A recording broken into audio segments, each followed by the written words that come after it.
Hello students, कैसे हैं आप सब। आई थिंक आप लोग बहुत अच्छे से होंगे। कल हमने स्टार्ट किया था motion in plane, that's means 2D motion, जिसमें हम लोगों ने बहुत बेसिक टर्म की बातें किया था कि स्केलर क्वांटिटीज क्या होता है, वेक्टर क्वांटिटीज क्या होता है एंड टाइप्स ऑफ वेक्टर, दो वेक्टर के बीच का एंगल कैसे कंसीडर करते हैं। ऐसे तमाम टॉपिक पे हम लोगों ने बात किया था बेटा। आज के लेक्चर में हम लोग बात करने वाले हैं resultant of vector and resolution of vector. Very important lecture होने वाला बेटा। तो आप लोग भी पेन एंड पेपर निकाल लीजिए और मेरे साथ नोट करते रहिए। चैप्टर का नाम पहले लिख लीजिए, वेक्टर एनालिसिस। क्या लिखेंगे बेटा? Vector analysis. वेक्टर एनालिसिस ये चैप्टर बहुत ही इंपॉर्टेंट होता है फिजिक्स के पॉइंट ऑफ व्यू से बेटा। इसमें बहुत सारे बच्चे को बहुत ही ज्यादा प्रॉब्लम्स आती है। कल मैं इसमें बहुत बेसिक टर्म सिखाया था कि जैसे स्केलर क्वांटिटीज क्या होता है, वेक्टर क्वांटिटीज क्या होता है। तो स्केलर का मतलब क्या होता है? वो फिजिकल क्वांटिटी जिनको मेजर करने के लिए मुझे only and only numerical value यानी मैग्नीट्यूड की नीड पड़ती है, तो उनको हम लोग बोलते हैं स्केलर क्वांटिटी। वापस की रिवाइज करा देता हूं आपको। क्या लिखेंगे? पहला स्केलर क्वांटिटी। तो स्केलर क्वांटिटी क्या होता था बेटा? That physical quantity have only magnitude not direction is called scalar quantity. मतलब इसमें ओनली एंड ओनली क्या रहेगा बेटा? मैग्नीट्यूड। ओके, और इसमें डायरेक्शन की बात करें तो डायरेक्शन इसमें नहीं होगा, तो इसको हम लोग क्या बोलते हैं? Scalar quantity. दूसरा अपन लोग का होता था बेटा वेक्टर क्वांटिटी। क्या लिखते थे हम लोग? Vector quantity. तो वेक्टर क्वांटिटी क्या होता है? जिसके मेजर करने के लिए यानी physical quantity that have direction as well as magnitude is called vector quantity. तो वेक्टर में हम लोग को दोनों चाहिए बेटा, मैग्नीट्यूड एंड डायरेक्शन। अगर दोनों गिवन है बेटा तो उनको हम लोग बोलते हैं वेक्टर क्वांटिटी। समझिएगा यहाँ पे। जैसे अगर हम लोग बात करें कि आपने 5 मीटर चला, किधर चला, तो उसमें अगर डायरेक्शन की इन्वॉल्व है, डायरेक्शन की नीड है, तो ऐसे क्वांटिटी को हम लोग बोलते थे बेटा वेक्टर क्वांटिटी। फिर इसके बाद हम लोगों ने बात किया था types of vector. Equal vector क्या होते हैं, अपोजिट वेक्टर, यूनिट वेक्टर क्या होते हैं, को इनिशियल, को टर्मिनल, पोलर वेक्टर, को प्लेनर वेक्टर, एक्सियल वेक्टर, ऐसे तमाम टॉपिक हम लोगों ने बात किया था बेटा। लेकिन थोड़ा सा इसमें हम लोग वापस से क्लियर करते हैं वेक्टर क्वांटिटी को। इसमें हम आपको पहले समझा देंगे कि पोजीशन एंड डिस्प्लेसमेंट क्या होता है, क्लियर कट आपको समझ में आ जाएगा। तो देखो इसमें दो टर्म होता है बेटा। एक तो हम लोग बात करते हैं पोजीशन, क्या बात करेंगे? पोजीशन। एंड दूसरा हम लोग बात करते हैं डिस्प्लेसमेंट। डिस्प्लेसमेंट तो देखो यहाँ पे पोजीशन का मतलब होता है लोकेशन, लोकेशन का मतलब होता है एड्रेस। जैसे सपोज दैट मुझे आपका एड्रेस चाहिए, तो सबसे पहले आपके कॉलोनी का नाम पता होना चाहिए, आपके बिल्डिंग का नाम पता होना चाहिए, एग्जैक्ट मैं आपके घर पे पहुंच जाऊंगा। तो पोजीशन का मतलब ये होता है स्पेस में कोई पॉइंट है जहां पे वो ऑब्जेक्ट लाई कर रहा है, दैट इज पोजीशन। क्लियर? जैसे सबसे पहले हम लोग इसमें क्या करते हैं, एक कार्टेशियन प्लेन ड्रा करते हैं। कार्टेशियन प्लेन मतलब एक्स एंड वाई एक्सिस हम लोग ड्रा कर लेंगे। तो मान लीजिए हम लोगों ने यहाँ पे ड्रा किया बेटा, ये हो गया अपने लोग का एक्स एक्सिस और इधर हो गया वाई एक्सिस एंड इधर हो गया जेड एक्सिस, ये हमने मान लिया। और ये क्या होता है बेटा? ओरिजिन। इतना समझिएगा। तो अगर कोई पॉइंट सेट पी यहाँ पे लाई करा, इसके कोऑर्डिनेट है x, y, तो अगर मैं इस पॉइंट को ऐसे ज्वाइन कर लूं, दिस इज कॉल्ड पोजीशन। अगर ये जो पॉइंट है P जो कार्टेशियन प्लेन में लाई कर रहा है P पॉइंट, उसको हम लोग बोलते हैं पोजीशन। पोजीशन मतलब एड्रेस, एड्रेस मतलब लोकेशन। समझ में आया? तो अगर मैं ओरिजिन से इस पॉइंट को ज्वाइन कर देता हूं तो इसको बोलते हैं पोजीशन वेक्टर। क्या बोलते हैं बेटा? Position vector. देखो समझिएगा, इसको हम लोग r से रिप्रेजेंट करेंगे। तो r जो OP वेक्टर है उसको हम लोग क्या लिखेंगे? r vector. क्या लिखेंगे बेटा? r vector. This is called position vector. क्या बोलते हैं? Position vector. अब वापस से थोड़ा माइंड लगाएंगे, एक्स्ट्रा हम लोग आगे चलते हैं। मान लीजिए इसको हमने बोल दिया r1 और एक पॉइंट और है q, इसके कोऑर्डिनेट है, इसको x1 y1 बोल लो, इसको x2 y2। ये इसका ज्वाइंट ऐसे किया। अगर हम इनको ज्वाइन करते हैं तो इसको बोलते हैं बेटा डिस्प्लेसमेंट। क्या बोलते हैं? डिस्प्लेसमेंट। मैं इसको क्या लिख दिया? d vector. क्या लिखा? d vector. अब हम लोग कैसे इनको सॉल्व करेंगे? तो आपको पता होगा डिस्प्लेसमेंट निकालने के लिए सिंपल तरीका, simple triangle law of vector addition अगर पता है तो ठीक है, नहीं तो मैं आपको बताता हूं। तो देखो ये है अपना r वेक्टर, ये क्या है बेटा? ये है अपना r2 वेक्टर।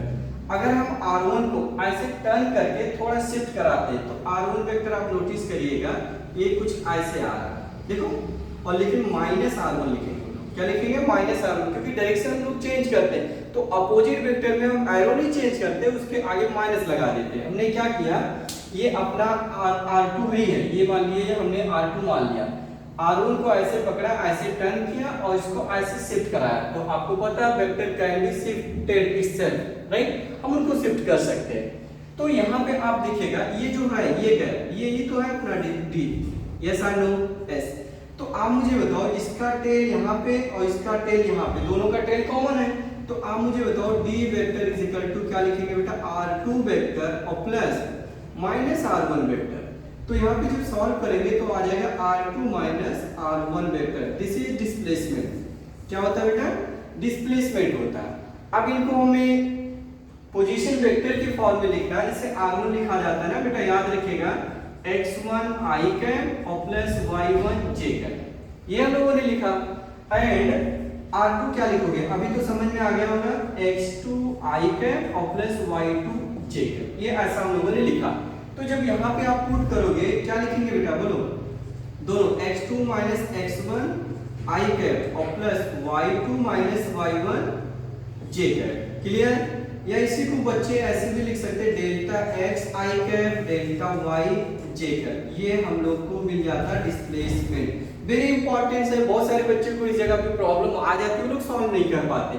तो अगर x एंड y एक्सिस में है तो delta x i cap delta y j cap आप लिख सकते हो।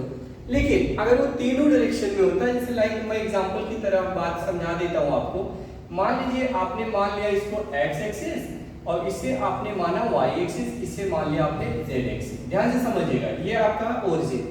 अब कोई बंदा है वो 3 मीटर चलता है किधर, वेस्ट की तरफ, मतलब ये नेगेटिव एक्स डायरेक्शन में चलता है कितना, 3 मीटर। फिर उसके बाद ऊपर चलता है 2 मीटर, कितना चलता है बेटा, 2 मीटर। देन उसके बाद ये ऐसे चलता है, ये इधर कितना चलता है बेटा, 4 मीटर। अब मेरा यही क्वेश्चन है कि उनका डिस्प्लेसमेंट कैसे निकालेंगे हम। तो डिस्प्लेसमेंट एक्चुअल में यही हुआ ना हम लोग का, ये इसको अगर ज्वाइन करते हैं इनिशियल और फाइनल पॉइंट्स को, this is called displacement, yes और नो, यस।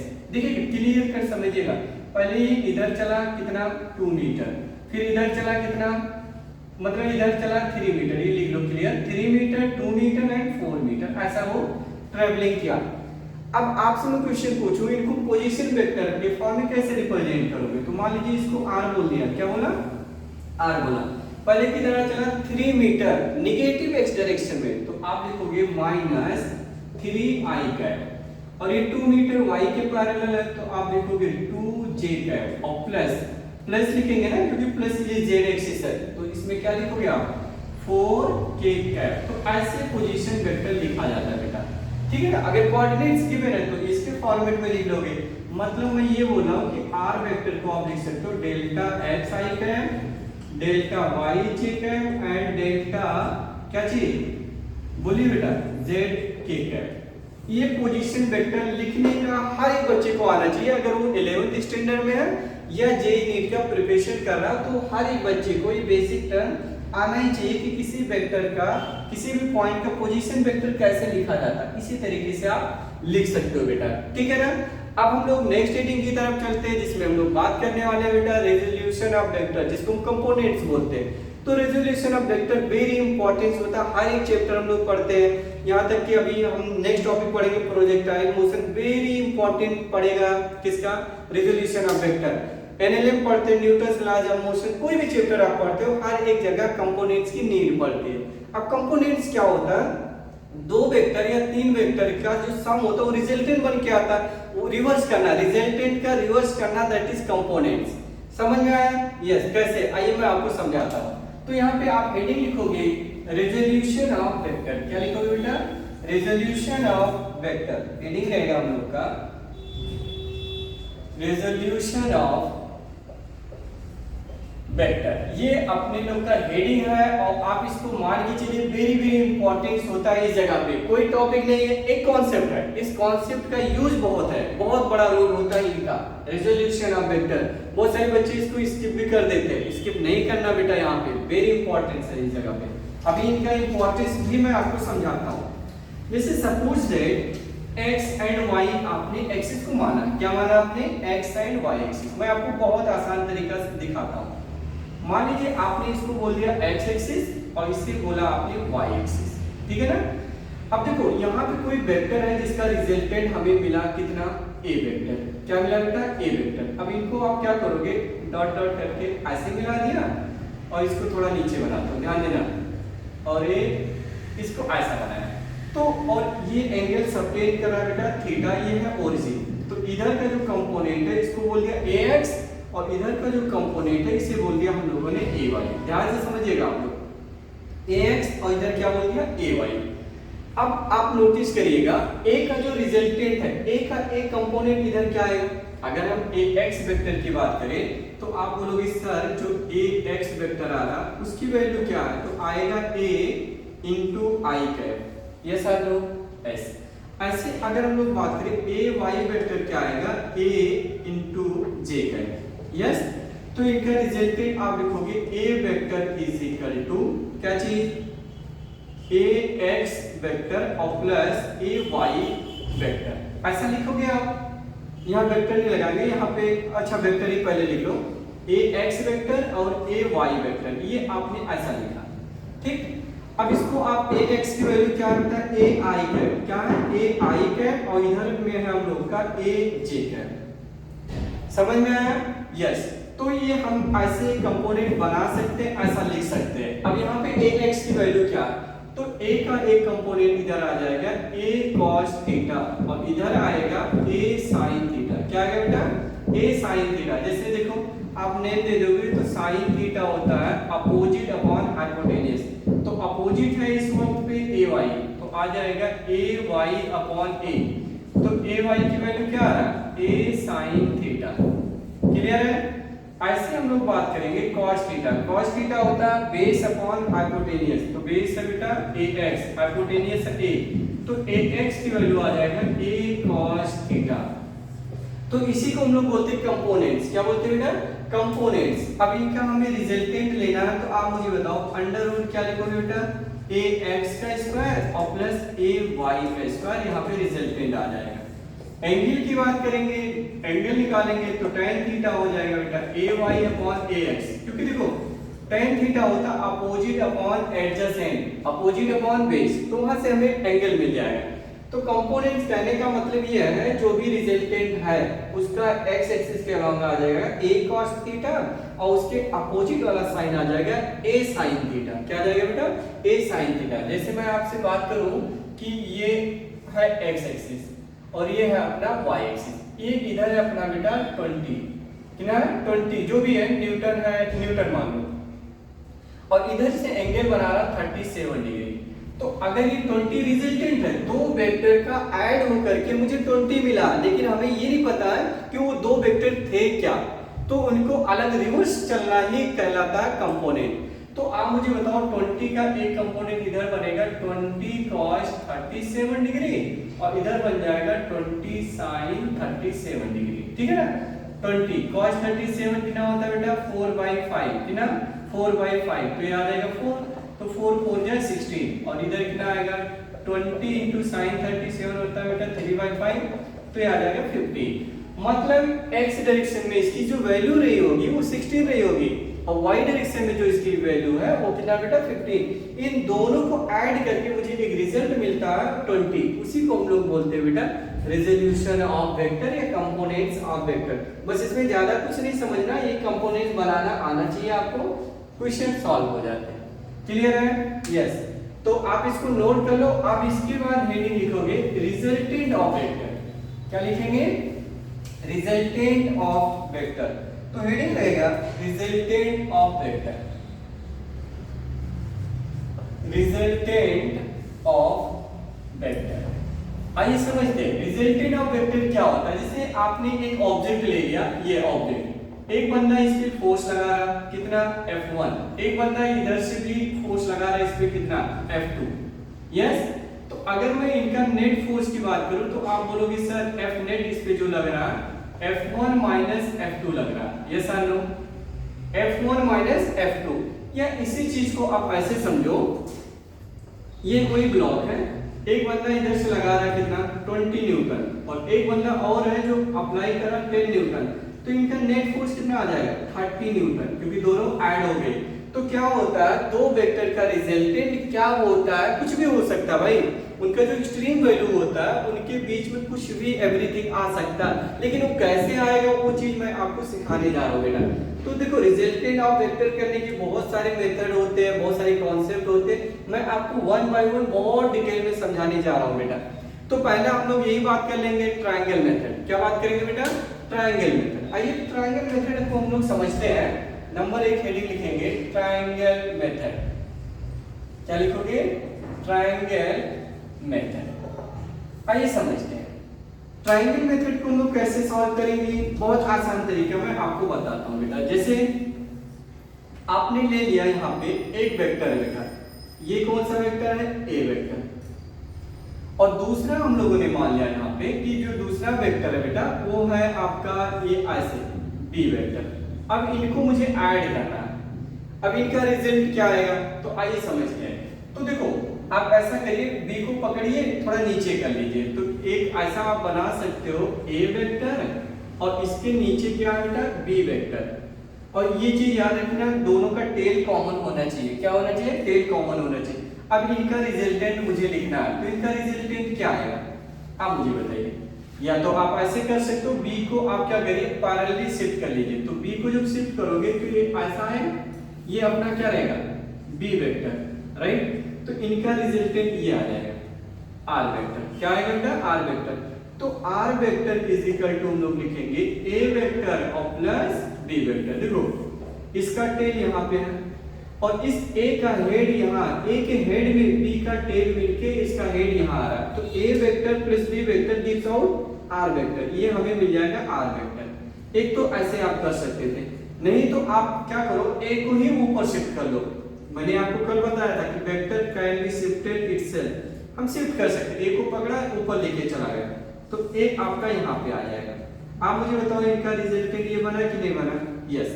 तो यहाँ पे जो आर वेक्टर आ रहा है बेटा, हम बोल सकते हैं B vector plus A vector. Yes. तो देखो दोनों इक्वल है एक्चुअल में, हम इसको ऐसा भी लिख सकते हैं A vector plus B vector both are equal.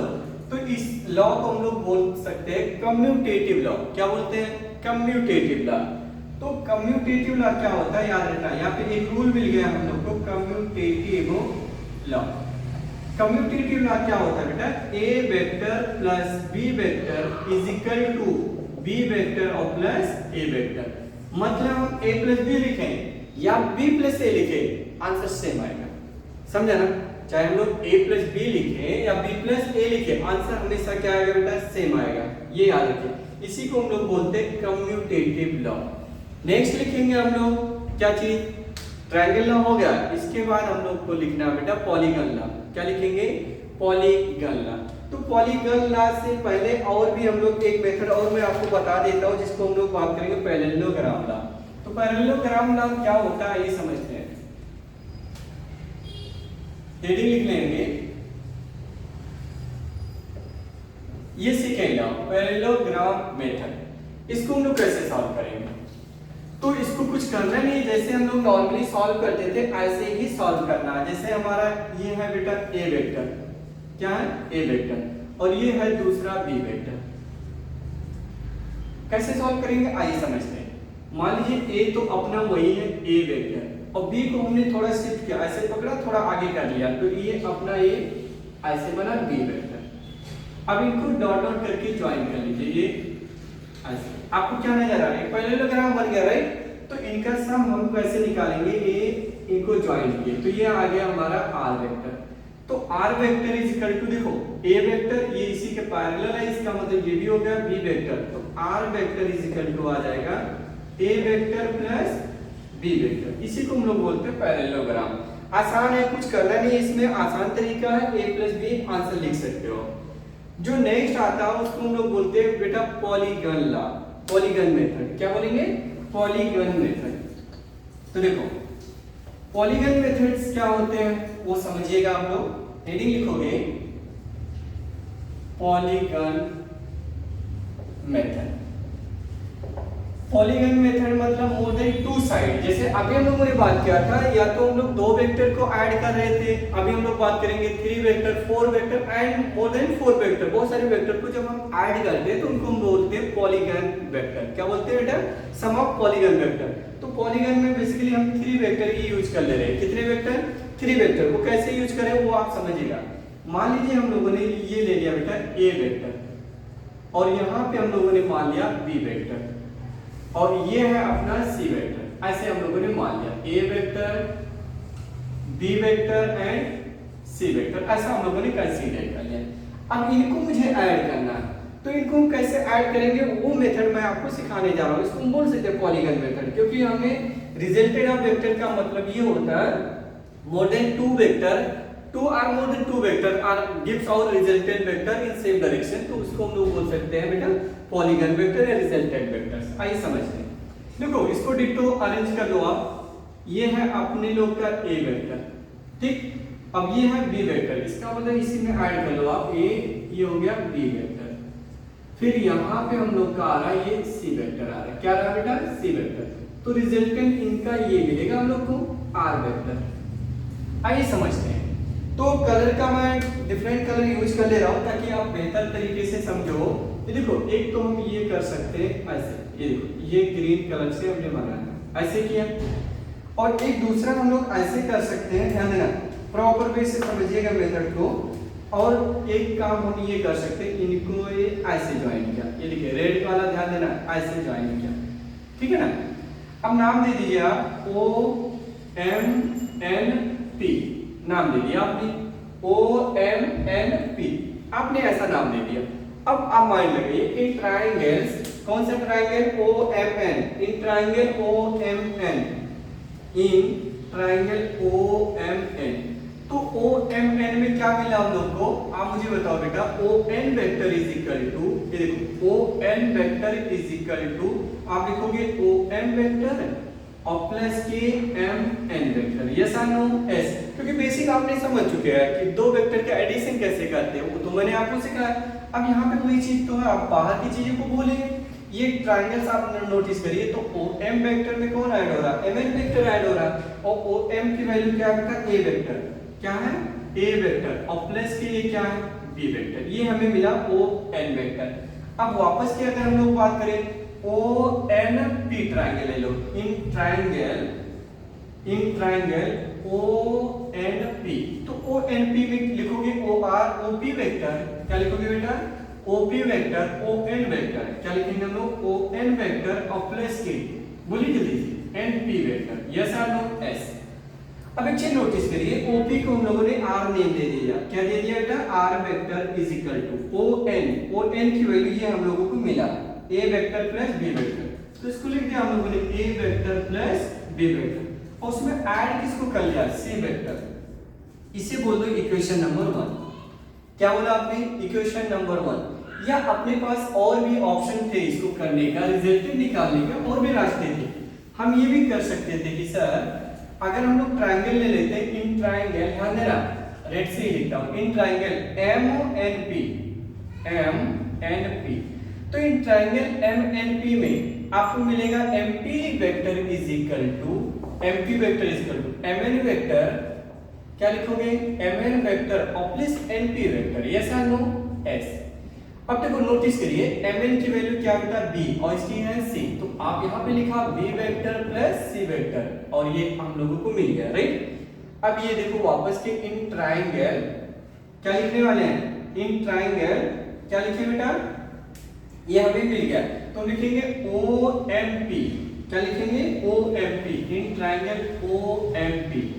तो OMP में लिखोगे OP वेक्टर, ये देखो OMP, तो OP vector is equal to OM vector और प्लस के लिखोगे MP वेक्टर, यस। तो OP तो एक्चुअल में R वेक्टर है और OM कितना आ रहा है? OM A वेक्टर और प्लस के ये चीज यहां पुट कर लो, B vector plus C vector. देखो ये भी आंसर वही आया, इसको बोल दो इक्वेशन सेकंड। क्या बोला आपने? Equation second. अगर आप इसको नाम देना चाहो तो इसको बोल सकते हो R डैश। क्या बोल दीजिए? R डैश, और इसको R ही रहने दीजिए। तो from equation 1 and 2, from equation 1 and 2, तो तो अगर 1 एंड 2 से आप क्या कंपेयर कर पा रहे हो कि दोनों तो एक्चुअली में सर सेम ही है, दोनों तो सेम डेटा दिख रहे हैं ना। आप a प्लस बी ऐड कर लीजिए, देन उसके बाद c को ऐड कर लो, या आप ये करिए b प्लस c को ऐड कर लीजिए, बाद में a को ऐड कर लीजिए, आंसर ऑलवेज सेम आएगा। तो ऐसे लॉ को एक नेम दे दिया गया जिसको हम लोग बोलते हैं बेटा एसोसिएटिव लॉ। क्या बोलते हैं? एसोसिएटिव लॉ बोलते हैं। तो यहाँ पे हमें क्लियर है कि r vector is equal to r dash vector, both are equal. इसका मतलब आपने ऐड किया a vector plus b vector, ध्यान देना a vector plus b vector में ऐड कर लिया c vector is equal to, या तो आप a को बाद में ऐड करिए, पहले b और c को ऐड कर लीजिए। This is called associative law. क्या लिखोगे? Associative law. वेरी इंपॉर्टेंट, बहुत सारे बच्चों को इसमें कंफ्यूजन आता है, तो इसी को हम लोग बोलते हैं एसोसिएटिव लॉ। क्या बोलते हैं बेटा? Associative law. I think clear हो गया, समझ में आएगा, अच्छे से नोट कर लीजिएगा इसको। नेक्स्ट हेडिंग हम लोग लिखेंगे analytical method of vector addition. क्या हेडिंग लिखोगे? Analytical method of vector addition. आइए समझते हैं, बहुत इंपॉर्टेंट टॉपिक चलने जा रहा है जिसमें हम लोग मैक्सिमम टॉपिक इसी पे बेस्ड है, ठीक है ना। Analytical method of vector addition, ये हेडिंग रहेगा analytical method of vector addition, क्योंकि टॉपिक वही चला हम लोग को, तो यही काम हम लोग को करना है, analytical method of vector addition. पहला हम लोग इसमें यही बात करेंगे triangle law, triangular law of vector addition. क्या लिखेंगे बेटा? Triangular law of vector addition, triangle law of vector addition, ये हेडिंग रहेगा हम लोग का, triangle law of vector addition. तो हम लोग इसमें क्या करेंगे? एक ट्रायंगल बना लेंगे। क्या बनाएंगे बेटा? एक ट्रायंगल। वो ट्रायंगल कैसे बनाएंगे वो चीज मैं आपको समझाता हूँ। तो मान लीजिए आपने एक वेक्टर को आपने ऐसे बोल दिया a वेक्टर, ठीक है ना। दूसरा आपने ले लिया ये b वेक्टर, ये क्या बेटा? b वेक्टर, ये मान लिया आपने। अब देखो इसको डॉट डॉट करेंगे हम लोग, तो ये ऐसे आ जाएगा और ये इसका रिजल्टेंट ये यहाँ पे जाएगा, ठीक है ना। इसको बोल दीजिए आपने r वेक्टर। आप कुछ नेम दे दो आप तो अच्छा रहेगा। इसको आप बोल दीजिए o, इसे बोल दीजिए p, इसे q, इसे s, ऐसा नाम दे दो ताकि क्लियर है। नाम देने से थोड़ी डेटा क्लियर हो जाती है। अब मुझे इनका रिजल्टेंट निकालना, तो आप क्या बोलोगे मुझे कि sir r vector is equal to OQ vector और प्लस QS वेक्टर। क्या लिखेंगे बेटा? QS vector. अब OP में ध्यान देना, तो OP मतलब OQ में OP और प्लस PQ ऐड है, तो इसको हम लिख सकते हैं OP वेक्टर और प्लस PQ वेक्टर और प्लस के हमारा है QS वेक्टर। इतनी चीजें समझ में आया आपको? यस। अब देखो हम लोग क्या करेंगे, ये चीज हम लोगों ने लिखा, उसके बाद आप क्या करोगे? इनका स्क्वायर करेंगे। क्या करेंगे बेटा? इनका स्क्वायर करोगे। तो इनका स्क्वायर करने का मतलब हम लोग ये OS, ये एक्चुअल में OS ही है ना, तो ये है OS। स्क्वायर करते हैं, देखो OS का स्क्वायर, वेक्टर हटा दिया क्योंकि देखो पाइथागोरस लगाएंगे तो OS का square is equal to OQ का मतलब ये OP प्लस PQ का स्क्वायर लिखा हम लोगों ने और प्लस के लिख दिया QS स्क्वायर। ध्यान देना हमने वेक्टर को भी इग्नोर किया, लेकिन वेक्टर मेथड एक्चुअल में ऐसे ही करोगे आप। तो हमने OS square hypotenuse square is equal to base square plus opposite square, ये हम लोगों ने किया। आइए लगाते हैं a प्लस b का होल स्क्वायर। तो देखो OP का स्क्वायर PQ का स्क्वायर और प्लस होता है बेटा 2ab, तो 2OP इंटू PQ ये लिखा और प्लस के लिखोगे QS का स्क्वायर। क्या लिखा आपने? QS का स्क्वायर। अब आइए इनको थोड़ा सा सिस्टमेटिक वे से करो, मतलब इनको अरेंज कर दिए। अरेंज करोगे तो क्या होता है यहाँ पे देखिएगा, अगर हम ट्रायंगल लेते हैं PQS, ट्रायंगल PQS और इसको थीटा एंगल ले लो, ये जो है ये थीटा एंगल है, कितना बना रहा है बेटा? थीटा। तो इन ट्रायंगल PQS, तो इन ट्रायंगल PQS में आपको हमें क्या करना है? यहाँ से QS को हटा देना है। क्या करना है बेटा? QS या भी रुके रहो, आप बोलोगे सर PS का स्क्वायर जो होता है हमारा वो बनेगा PQ स्क्वायर। क्या बनेगा? PQ स्क्वायर और प्लस QS का स्क्वायर, ये लिख सकते हैं ना। देखो hypotenuse square is equal to this square plus this square, वो हम लोगों ने लिखा। तो वहां पे अरेंज करिए पी क्यू का स्क्वायर और जो क्यू एस का स्क्वायर है उसके जगह पे आप लिख सकते हो पी एस का स्क्वायर। यस और नो? यस। तो देयरफॉर आप लिखोगे sir O S square is equal to, क्या लिखेंगे बेटा? O P square. तो हमने लिख दिया यहाँ पे ओ पी का स्क्वायर और प्लस इनको, ध्यान देना, इनको जब इकट्ठा करेंगे हम लोग, तो इनको जब इकट्ठा करेंगे इनकी जगह पे हम लिख सकते हैं पी एस स्क्वायर। क्या लिखेंगे? P S square. तो हमने लिख दिया पी एस स्क्वायर और प्लस यहाँ पे तो आ रहा है answer 2 times OP into QP है ना, इंटू और क्या आएगा? बस इतना ही आया हम लोग का। अब क्या करें, आइए समझते हैं। अब यहाँ पे cos थीटा क्या होता है बेटा? हमें इसको हटाना है। तो cos थीटा होता है पी क्यू अपॉन क्या चीज? P S. तो हम लोग लिखेंगे पी क्यू अपॉन क्या चीज? P S. तो यहां से हमें मिल जाएगा P Q is equal to P S cos theta. ये हमें मिल गया पी क्यू, वहां पे पुट करने जा रहे हैं। तो देखो ओपी का स्क्वायर और प्लस पी एस का स्क्वायर और प्लस के 2OP। तो OP एज इट रहने दीजिए आप, लेकिन QP की जगह पे आप लिख सकते हो पी एस कॉस थीटा। क्या लिखेंगे? P S cos theta. क्यों ऐसा हम लोगों ने किया? क्योंकि देखो यहाँ OP का square A square plus B square plus 2AB आना चाहिए ना। तो यहाँ भी नोटिस करिए A तो है बट B तो नहीं है, तो हम उसको कन्वर्ट कर लिया किसके टर्म में? कॉस के टर्म में हमने कन्वर्ट कर लिया, ये आ गया हमारा। अब यहाँ से देखो OS क्या बेटा? R। तो यहाँ पे बन जाएगा R का स्क्वायर। OP क्या है? तो आप बोलोगे सर OP तो है A, तो ये बन जाएगा A का स्क्वायर और प्लस हमारा आ रहा PS और PS जो है B है, तो ये बन जाएगा B का स्क्वायर और प्लस बनेगा 2AB into cos theta. Yes और नो? यस। तो रिजल्टेंट ऑफ टू वेक्टर हमें लिखने का जो मेथड आया A square plus B square plus 2AB cos theta, ये आपको आना चाहिए बेटा। वेरी इंपॉर्टेंट फार्मूला हम लोगों को प्रूफ हो गया। R vector R is equal to root over A square plus B square plus 2AB cos theta. That is correct. Okay. कभी कभी आपसे क्वेश्चन ये पूछा जाता है कि एंगल क्या होगा सर? तो एंगल निकाल सकते हो आप। एंगल निकालने के लिए आप क्या करोगे? tan निकालोगे। तो हम इसको अल्फा मान लेते हैं, तो इसको हम लोग बोलते हैं बेटा डायरेक्शन ऑफ टू वेक्टर। तो डायरेक्शन ही लिख दिया, तो आप लिखोगे tan अल्फा क्या लिखेंगे? PS मतलब QS अपॉन क्या चीज? OQ। क्या लिखा हम लोगों ने? OQ। अभी देखो QS हम लोगों ने निकाला, QS की वैल्यू क्या आ रहा बेटा? अगर QS नहीं मिला हमें, तो QS निकालते हैं हम लोग sin थीटा के टर्म में। तो QS निकालने के लिए हमें लगाना पड़ेगा sin थीटा। sin थीटा होता है QS अपॉन हाइपोटेन्यूस PS।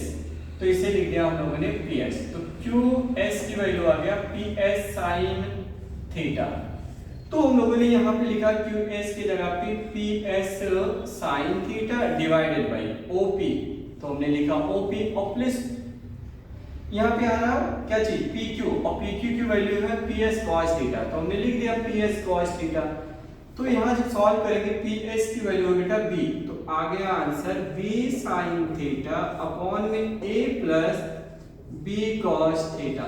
तो कभी भी वो लोग डायरेक्शन जब भी आपसे पूछेंगे तो इस फार्मूले का हेल्प लेके आप आंसर बता सकते हो। इजीली आपका आंसर आ जाएगा इस फार्मूले से। डायरेक्शन अगर पूछते तो वो आएगा, रिजल्टेंट पूछते तो ये फार्मूला आप लगा लीजिएगा। ये कौन सा मेथड हमने लगाया? रिजल्टेंट ऑफ जो वेक्टर है एनालिटिकल मेथड में पहला था triangle law of vector addition. ऐसे हम लोग को बोलते हैं parallelogram law of vector addition. तो लास्ट है आज की डेट का, तो हेडिंग लिख लीजिए parallelogram of law of vector addition. तो इसको नोट करने के बाद से फार्मूला आएगा बेटा, खाली नाम चेंज है, वो लास्ट हेडिंग रहेगा। आपको मैं विद इन 5-7 मिनट के अंदर समझा देता हूँ उस चीज को, आसान तरीका, वो भी कोई दिक्कत नहीं आने वाली है आपको। देखो हम लोग क्या करेंगे, हेडिंग क्या लिखा आपने? Parallelogram law of vector addition. ये सेकेंड रहेगा बेटा, ग्राम लॉ ऑफ क्या लिखा आपने? लॉ ऑफ वेक्टर एडिशन,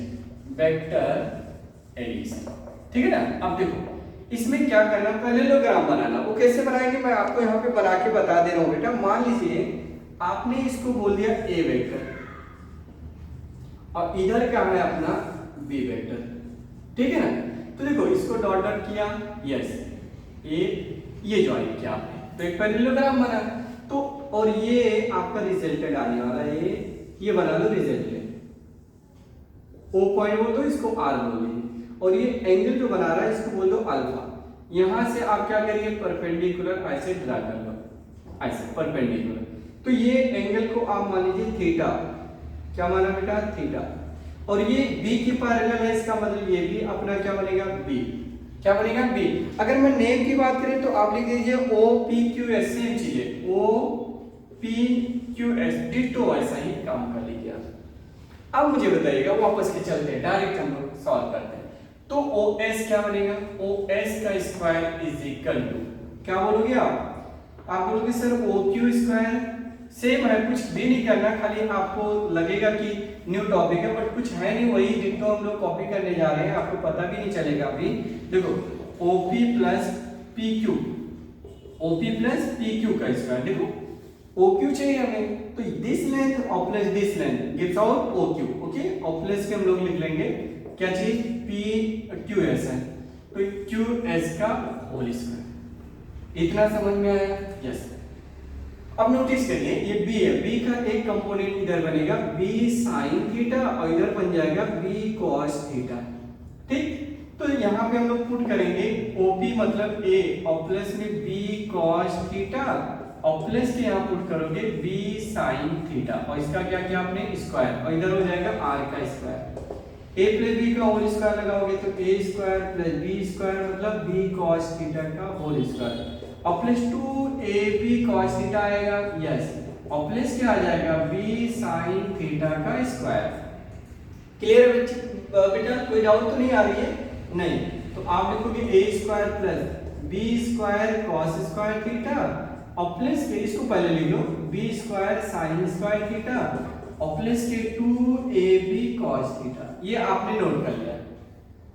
अब मुझे बताओ, अगर इन दोनों जगह से मैं B स्क्वायर कॉमन ले लूं तो ब्रैकेट में हमारा आ रहा है sin square theta plus cos square theta, that is unity होता है, उसकी वैल्यू 1 आती है, ठीक है ना, ये सब बच्चों को पता होता है। sin square theta plus cos square theta is equal to कितना होता है, 1 होता है, ट्रिग्नोमेट्री में हम लोग प्रूव कर लेते हैं।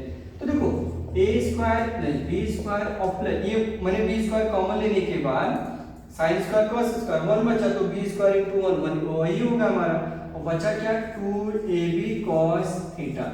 तो ये आया r स्क्वायर की वैल्यू, तो r की वैल्यू क्या आ रही है बोलो, under root a square plus b square और प्लस 2ab cos थीटा, ये हमारा रिजल्टेंट ऑफ टू वेक्टर है।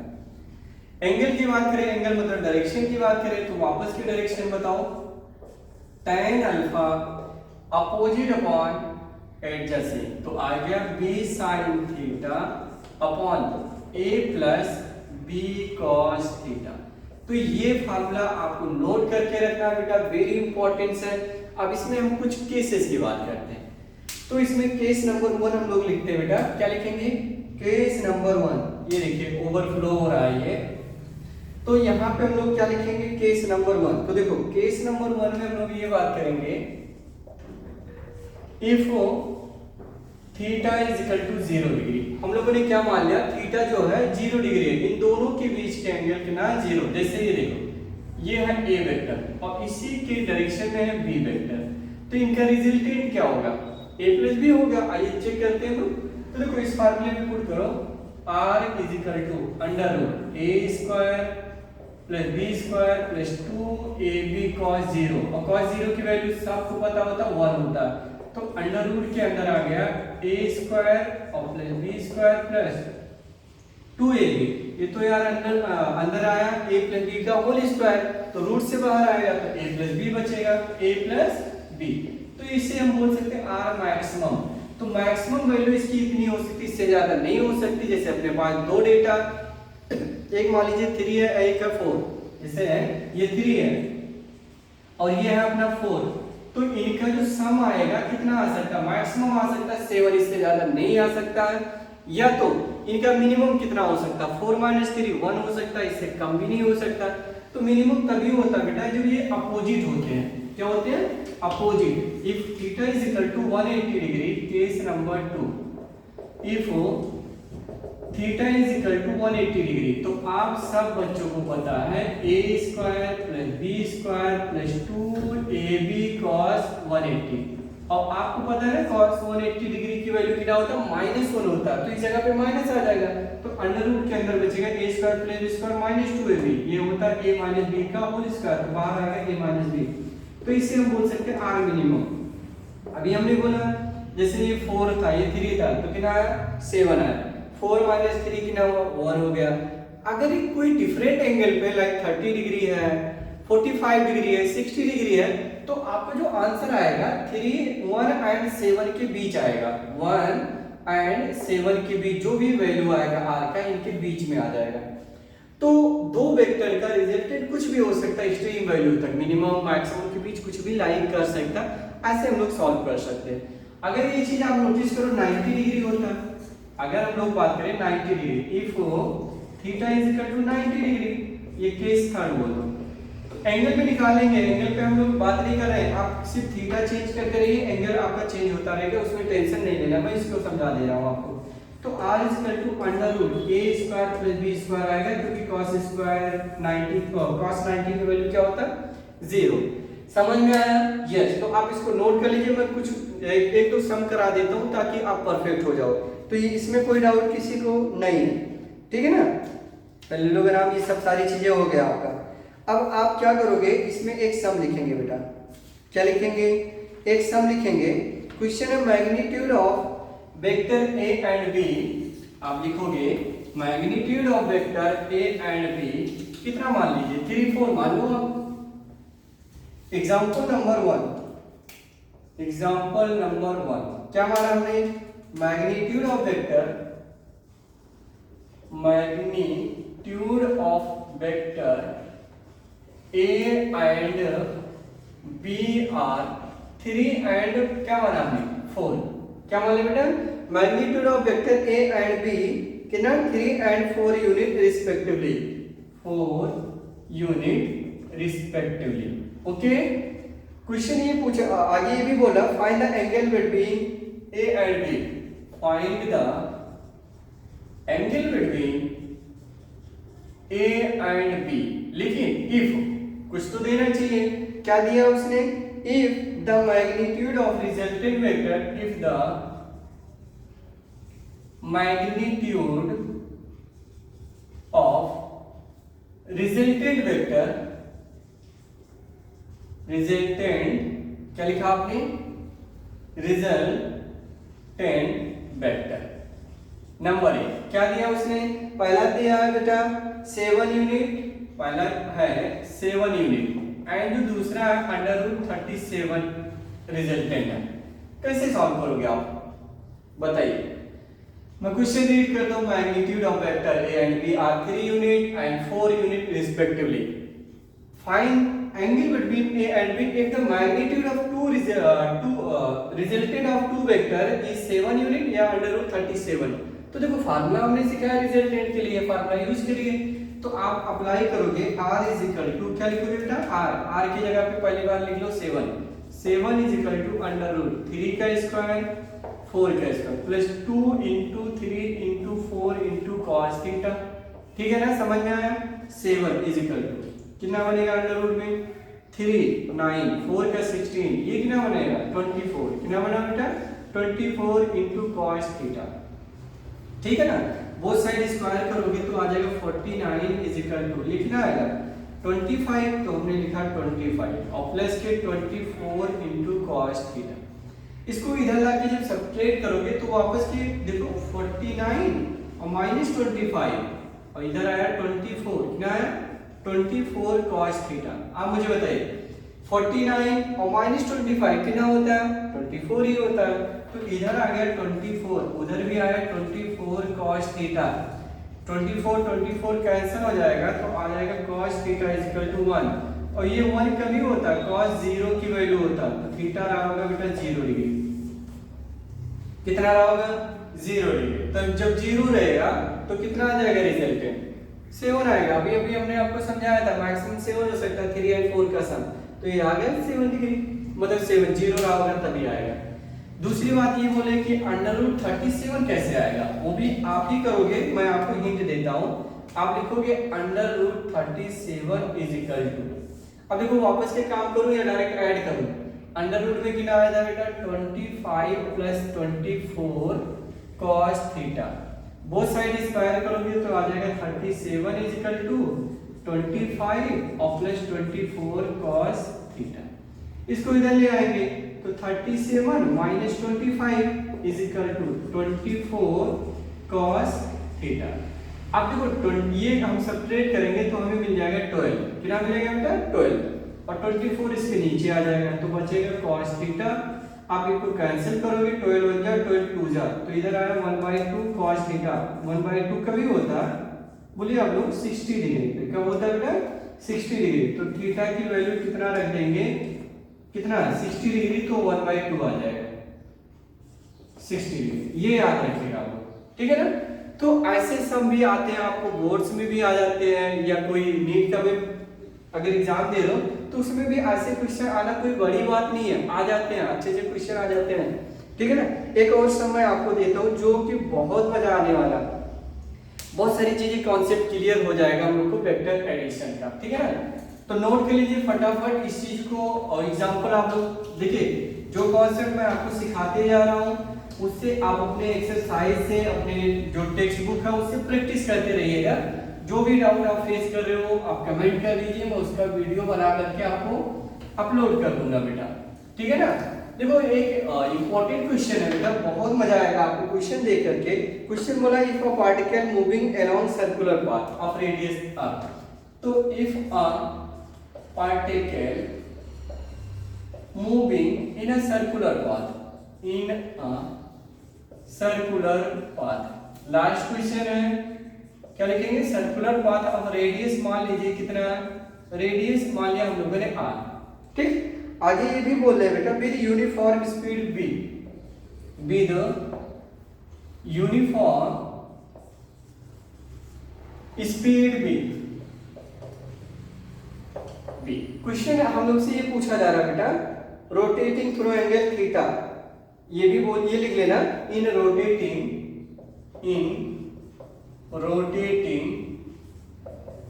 थ्रू एंगल कितना थीटा, ये थीटा एंगल रोटेट कर रहा है। क्वेश्चन ये है distance travel by particle, distance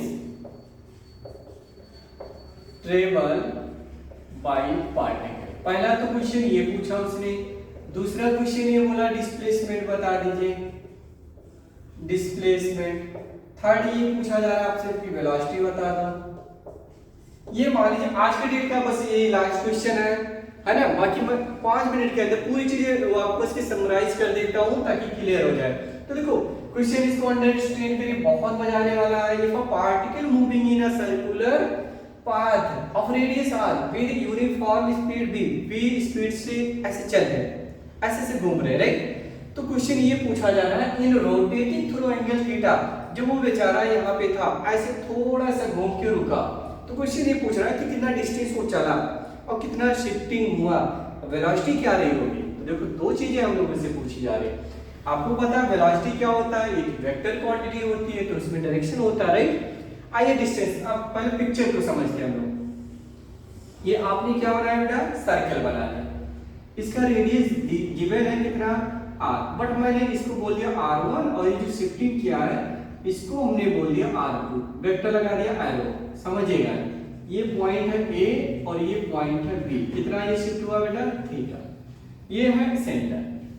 आपको पता है ना डिस्टेंस क्या होता है, डिस्टेंस एक्चुअल होता है एंगल इज इक्वल टू होता है आर्क अपॉन रेडियस। तो पहले क्वेश्चन का आंसर लिख लो आप, एंगल इज इक्वल टू क्या लिखते हैं हम लोग, आर्क अपॉन रेडियस। तो यहाँ पे आप मुझे बताइएगा एंगल थीटा है, आर्क हमारा हो गया AB अपॉन रेडियस कितना r, तो AB जो यहाँ पे आ रहा है एक्चुअल में वही डिस्टेंस हो गया, तो डिस्टेंस यहाँ पे इतना आ जा रहा है AB is equal to r theta, correct answer आ जाएगा। लेकिन डिस्प्लेसमेंट निकालने के लिए मैं आपको एक चीज बता दे रहा हूँ बेटा, ध्यान से सुनना। दूसरे का आंसर हमें क्या निकालना, डिस्प्लेसमेंट, ये निकालना, ये डिस्प्लेसमेंट। तो डिस्प्लेसमेंट निकालने के लिए आपको पता है बेटा हम लोग क्या लिखेंगे, बोलिए जल्दी से, फाइनल माइनस, देखो R2 माइनस R1 ये आप लिखते हो, ठीक है ना। अब इसका मैग्नीट्यूड लेना है हमें, तो अंडर रूट क्या लिखोगे, R2 square plus R1 square minus 2R1 R2 cos theta. Yes, but R1 and R2 equally है ना, रेडियस होता है तो रेडियस क्या होता है, इक्वल होता है, तो यहाँ पे R1 R2 हम लोगों ने इक्वल दिखा दिया, तो अंडर रूट के अंदर आ जाएगा R स्क्वायर हो जाएगा 2R square minus 2R square into cos theta. 2R square अंदर ही अंदर कॉमन ले लोगे तो बचेगा 1 माइनस कॉस थीटा, ये अंडर रूट में। और आपको पता होना चाहिए कि 1 माइनस कॉस थीटा हमेशा होता है 2 sin स्क्वायर थीटा बाई 2, तो लिखोगे 2R square into 2 sin square theta by 2। Yes, under root में बाहर ले लो तो आ जाएगा 2R sin थीटा बाई 2। तो डिस्प्लेसमेंट कितना किया, कोई पूछेगा तो ये बता देना, 2R sin थीटा बाई 2 कितना, 2R sin थीटा बाई 2। देखो 2 2 जा 4, 4 का रूट 2, R स्क्वायर का R sin थीटा बाई 2। ऐसे सेम थर्ड का हम लोग वेलोसिटी, अगर वो वेलोसिटी पूछते हैं तो आप वही लिखोगे। देखो अगर वेलोसिटी की बात करें, इस पॉइंट पे वेलोसिटी की डायरेक्शन इधर है और इस पॉइंट पे इधर है, तो देखो वेलोसिटी मान लीजिए ऐसा v1 है और v2 कहाँ पे है बेटा, ये ऐसे, तो हमारा v2 ऐसे है, तो इनका रिजल्टेंट ये आ राइट। तो अंडर रूट क्या लिखोगे, b vector is equal to v2 vector minus v1 vector. तो जब हम सॉल्व करेंगे अंडर रूट लगा करके v2 square plus v1 square minus 2 v1 v2 cos theta solve करोगे तो डिटो ऐसा ही है, तो b इज इक्वल टू आ जाएगा 2b sin theta by 2। That is correct answer. Yes और नो, समझ में आया बेटा, तो इसको आप नोट कर लीजिएगा। नेक्स्ट वीडियो में हम लोग बात करेंगे subtraction of vector, subtraction of two vector. तो आज के लेक्चर में हम लोगों ने बहुत कुछ सीखा कि हम दो वेक्टर को कैसे ऐड कर सकते हैं, उनका रेजोल्यूशन ऑफ वेक्टर क्या होता है, राइट। तो triangle law, parallelogram law method से मैंने आपको सिखाया। तो आई होप ये वीडियो समझ में आया होगा, तो प्लीज लाइक कर लीजिए, सब्सक्राइब कर लीजिए और अपने दोस्तों के साथ जरूर शेयर करिए। मिलते हैं नेक्स्ट वीडियो में, बाय बाय, जय हिंद।